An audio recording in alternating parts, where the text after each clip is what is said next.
Hello everyone.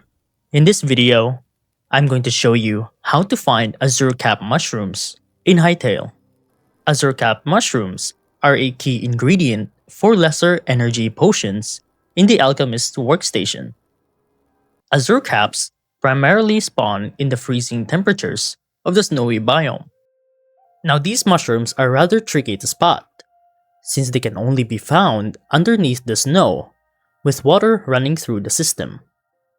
From what I've gathered, if it's just a normal cave, then these mushrooms won't spawn. They are often found right next to water or somewhere nearby it. I've only found them in small quantities, so make sure this harvest count.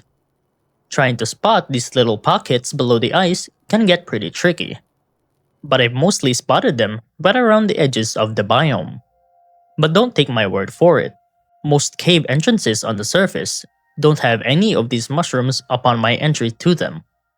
But it could be different to yours. And that's how to find Azure cap mushrooms in Hytale.